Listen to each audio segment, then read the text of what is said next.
You say they're not Muslims, they say they are Muslims. Here's what an Ahmadi spokesman said this year under your government. He said Ahmadis have no religious freedoms in Pakistan, and recent actions taken by the authorities mean that the situation is going to deteriorate further and make it impossible for Ahmadis to carry on with their everyday lives. That was just 6-7 months ago under your government. Let me listen.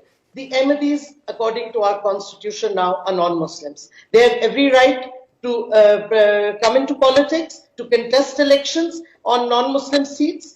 They have every right to practice their religion, but we don't... Yes, they have to declare themselves non-Muslim in order to participate in Pakistani public life. Some would say that's a form of apartheid. No, not to participate in public life, but yes, when we have to sign a form declaring, accepting the finality of the Prophet, peace be upon him, and those who don't, by our constitutional definition, are non-Muslims. So there is no denial of their political rights. But if they insist that our constitution is wrong and they want us to change that, then I'm afraid that creates problems. You say there's no denial of rights. You say there's no denial of rights. On this show back in 2016, when I asked Imran Khan, your Prime Minister, if he would extend equal rights to Ahmadis, he said, and I quote, "All human beings have equal rights. Anyone who is a Pakistani has an equal right." Yet shortly after he was elected to office last year, Princeton University economist Atif Mian, who had been selected to serve on the Prime Minister's Economic Advisory Council, was asked to step down because he's an Ahmadi. Why didn't the Prime Minister stand by him? Why didn't you stand by him if everyone has equal rights in Pakistan?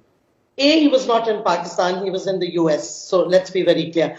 When you say equal rights, you have equal rights under the Constitution. You want to bring about constitutional changes. There are many constitutional changes which may improve the country. With the 18th Amendment, we have now power devolved. So bringing about any change becomes ever more difficult at the center. But I agree the Atif Mian case was unfortunate. And there was a lot of debate. Unfortunate or discriminatory? Essentially. No, I think that it is the choice of the government finally, but I think that it should have been dealt with in a better way. And the fact of the matter is that it should not have been done in the way it was done. If you knew it would become controversial, we should never have taken that decision in the first place. The gentleman is not in Pakistan, he's been living in the States, so it's not that he was being denied a right to be part of the government in Pakistan. He was being asked to be an advisor, and I think that it would have been good because he's one of the leading economists. Okay, but he was targeted because he was Ahmadi.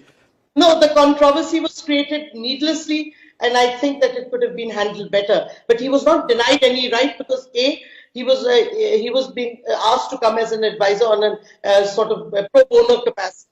Shireen Mazari, thank you so much for joining me on Upfront.